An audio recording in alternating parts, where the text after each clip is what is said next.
Lakini Nehemia anaandika katika kitabu cha Nehemia sura ya 13 aya ya 14 kwamba Bwana, usinisahau, unikumbukie hayo, fadhili zako zinikumbuke. Lakini swali la msingi ninajiuliza, kwa nini Nehemia anaanza sura ya kwanza ya kitabu cha Nehemia mpaka sura ya 13 ambayo ni sura ya mwisho, lakini anapofikia miisho ya kitabu chake anamwambia Bwana ya kwamba unikumbuke? Kwa nini maneno haya yaandikwe hasa katika sura ya mwisho ya kitabu cha Nehemia? Lakini kwa nini Nehemia awe na hiyo jeuri ya kumwambia Bwana ya kwamba hakika usinisahau, fanya ufanyavyo, lakini wewe Bwana unikumbuke? Baada ya kujiuliza hiyo, ndipo nikapata nafasi sasa ya kuendelea kusoma katika aya inayofuata. Naomba mfuatane pamoja nami kuanzia aya ya 5 mpaka ya 22. Muwe makini kufuatilia kwa sababu nitakuwa nasoma kwa spidi kidogo kwa sababu ya maslahi ya muda. Nasema hivi: siku hizo naliona katika Yuda watu wengine waliokanyaga mashinikizo ya mvinyo siku ya Sabato, wengine waliochukua miganda na kupakia punda zao, tena na mvinyo na zabibu na tini na namna zote za mizigo walioileta Yerusalemu siku ya Sabato. Nami nikashuhudia juu ya siku ile waliouza vyakula. Tena wakakaa humo watu wa Tiro walioleta samaki na biashara za kila namna, wakawauzia wana wa Yuda siku ya Sabato na humo Yerusalemu. Ndipo nikagombana na wakuu wa Yuda, nikawaambia, ni neno baya gani hili mnalofanya ninyi na kunajisi siku ya Sabato? Je, sivyo hivyo walivyofanya baba zenu? Mungu wetu, je, hakuyaleta mabaya haya yote juu yetu na juu ya mji huu? Nanyi hata hivyo mazidi kuleta adhabu juu ya Israeli kwa kunajisi Sabato. Ikawa malango ya Yerusalemu yalipoanza kuwa na giza kabla ya Sabato, naliamuru milango ifungwe, nikaamuru isifunguliwe hata Sabato ishe. Na baadhi ya watumishi wangu nikawaweka juu ya mlango, ili usiingizwe mzigo wowote siku ya Sabato. Basi wenye biashara na wachuuzi wa bidhaa na kila namna wakalala nje ya Yerusalemu mara 2-3. Ndipo nikawashuhudia, nikawaambia, mbona malala mbele ya ukuta? Mkitenda hivi tena nitawakamata. Tangu wakati ule hawakuja tena siku ya Sabato. Kisha nikawaamuru Walawi wajitakase na waje kuyalinda malango ili kuitakasa siku ya Sabato. Unikumbukie hayo nayo, Mungu wangu, ukaniachilie sawa sawa na wingi wa rehema zako. Bwana Yesu asifiwe.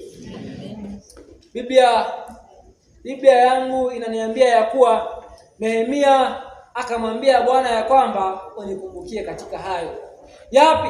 Yale ambayo Nehemia aliyafanya katika kuisimamia kweli kuitunza Sabato ya Bwana. Yale ambayo Nehemia alihakikisha ya kwamba uhalifu uliokuwa unatendeka juu ya kuihalifu Sabato ni hakika yake ya kwamba lazima ukomeshwe ili Sabato ya Bwana ibaki katika utakatifu wake. Ndio maana Nehemia anamwambia Mungu ya kwamba hakika yake unikumbuke kwa sababu katika hizo siku za changamoto ya uhalifu wa Sabato, mimi nalisimama kuhakikisha ya kwamba watu wanakutambua wewe Mungu. Mimi nalisimama kuhakikisha ya kwamba Sabato yako inatunzwa katika utakatifu wake. Haleluya. Amen. Ndio maana sasa hivi ninarudi kwako Mungu nikwambia ya kwamba kama hayo yalikuwa ni mema kwako, kama hayo yalifaa machoni pako, basi hayo yakatoshe kuwa ni fadhila za kunifanya mimi kupata kibali machoni pako. Haleluya. Amen. Nehemia anapata ujasiri wa kumwambia Mungu ya kwamba nikumbuke, kwa sababu alifanya kwa ujasiri kuitetea kweli ya Mungu. Swali linaulizwa leo, je, ni nani ambaye yuko na ujasiri leo wa kumwambia ya Mungu ya kwamba katika masomo yangu ukanikumbuke? Nani ana ujasiri wa kusimama na kumwambia Mungu ya kwamba katika hali ya uchumi wangu ukanikumbuke kwa sababu nalitoa zaka na sadaka kwa ukamilifu? Nani anaweza kusimama kumwambia Mungu ya kwamba katika maisha yangu, katika mahusiano yangu ukanikumbuke kwa maana katika hayo nalikutanguliza wewe Mungu? Je, swali hilo waweza kujiuliza? Je, waweza kumwambia Mungu ya kwamba ukanikumbuke katika kuenenda kwangu, maana njia zangu zote nimezielekeza kwako? Bwana Yesu asifiwe. Je, yupo finalisti fulani ambaye anapoelekea kuanza semester hii ya kwanza na semester ya pili anamwambia Mungu ya kwamba tazama nilipo mwaka wa mwisho, lakini nakusihi ya kwamba ukanikumbuke, kwa maana hata hivyo maisha yangu yote ningalikuwa hapo chuoni na aliyafanya kukutumikia wewe Mungu wa mbinguni? Je, kuna mwaka wa pili ambaye anasema Mungu, semester hii ya kwanza ya mwaka huu wangu wa pili ninaomba unikumbuke, kwa sababu hata katika mwaka uliopita mimi nalikuwa mwaminifu kwako? Je, yupo? Swali la msingi, je, ninao ujasiri wa kumwambia Mungu ya kwamba unikumbuke? Wapendwa, neema ya Kristo ingalipo, tuwe na wasaa wa kujisogeza karibu na Mungu ili tuwe na nafasi ya kumwambia Mungu ya kwamba hakika yake unikumbuke. Nataka nikupe kisa kidogo tu cha Hezekia. Hezekia mfalme kwa wakati wake alisimama kumtegemeza Mungu. Alisimama kuhakikisha hekalu la Bwana linasimama tena. Hata hivyo Hezekia anapofikia wakati wa uzeeni, anapougua, anapoambiwa ya kwamba hakika yake utakufa, lakini tengeneza mambo ya nyumba yako, anamwambia Mungu, je, si mimi yule Hezekia mfalme aliyesimamisha hekalu? Si mimi huyo ambaye naenda kufa leo? Kwa nini usinipatie nafasi nyingine niendelee kuishi? Bwana anampatia bonus time, anaishi tena. Nehemia anamwambia Mungu ya kwamba kwa maana mimi nalisimama kuitetea Sabato, kwa maana mimi nalisimama kuhakikisha ya kwamba watu hawaihalifu Sabato, watu hawafanyi biashara katika Yerusalemu siku ya Sabato, hivyo wewe Mungu wa mbinguni ukanikumbukie haya. Nataka nikutie moyo ya kwamba maisha yetu ambayo tumewekewa humu duniani, ndio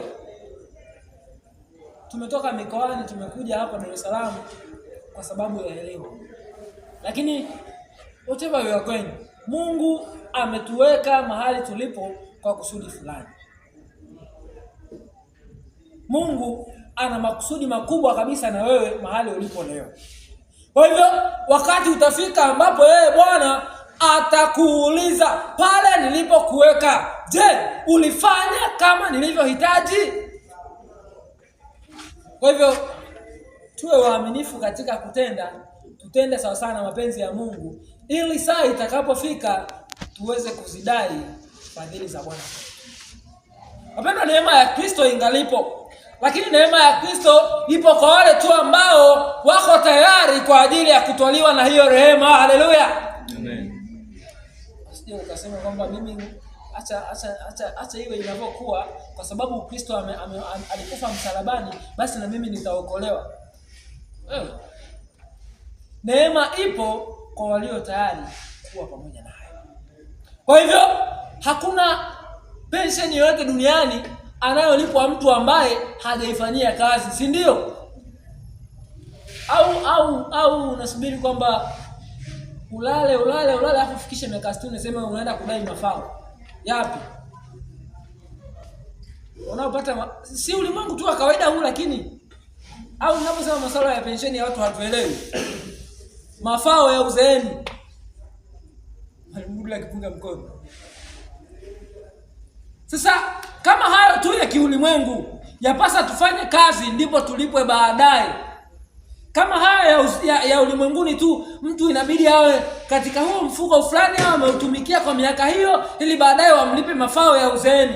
Habari gani kwa habari ya Mungu? Je, unaweza kusimama kuzidai fadhili za Mungu ingalipo wewe wakati una nguvu haukutumika mbele za Mungu? Inakuja saa ambayo nguvu ya kumtumikia Bwana itakuwa imepoa. Nasema unakuja wasaa ambayo uzee umekufika. Nimewahi kushuhudia mzee mmoja. Kuna kile kitu tulisoma kwamba grafu ya binadamu inaanza chini inapanda, afu ikifika juu inaenda stationary kidogo, afu inaanza tena kushuka chini. Nikagundua kule uhalisia upo. Bibi mmoja ambaye alizeeka kweli kweli, kiasi kwamba alifikia umri ambao kutembea hawezi, anaweza kutambaa, uzee ukaendelea kusonga, hata kutambaa ukafanya nini? Ukashindikana. Yaani yeye ili a move from one place to another, inabidi mje umbebe umsogeze. Na sio kana kwamba ni mgonjwa, no. Yuko na afya yake timamu kabisa, lakini uzee umeenda kiasi ambacho yani yeye mwenyewe amekuwa mtu mzima, sasa amerudi tena kuwa mtoto. Sasa hiyo saa itakuja, na hiyo ndio saa ambayo kama ulitumika kwa Bwana, unamwambia Bwana, katika hayo unikumbukie. Sisi tunaelewana hapo? Kwa hivyo wapendwa, kuna saa Bwana atakuita utumike mahali fulani. Tumika tu kwa uaminifu. Ichukue hiyo nafasi kama saa ambayo ni saa ya kujilimbikizia kwa ajili ya wokovu wa milele. Haleluya. Yaani Bwana anapokuita sio wasawa kuanza kulialia, unajua mimi mnanifanya mimi kuwa nani? Ujue semester hii na kozi 7, ujue zina credit 12, ujue nitafeli. Nani kakwambia utafeli wewe? Bwana anapokuita tumika kwa uaminifu. Yaja saa ambayo utazidai fadhili za Bwana. Na Bwana ni mwaminifu. Yaani Mungu wetu ni mwaminifu kabisa. Ukimweka pembeni, utakuwa pembeni. Ukitumika kwa uaminifu, baraka za Bwana zitamiminika kwako. Ninao ushuhuda wangu binafsi, lakini kwa sababu tu ya muda tutaishia hapo kwa leo. Kama Bwana tutupatia nafasi nyingine, nitawashuhudia kisa ambacho nimekiobserve tu semester iliyopita, ya pili na ya kwanza. Bwana awabariki sana. Tusimame tu.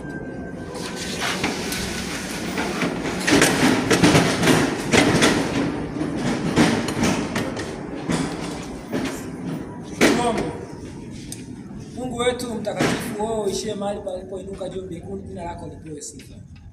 Jioni ya leo tumejifunza jinsi ambavyo mtumishi wako Nehemia aliomba akumbukwe nawe katika hayo ambayo alikutendea.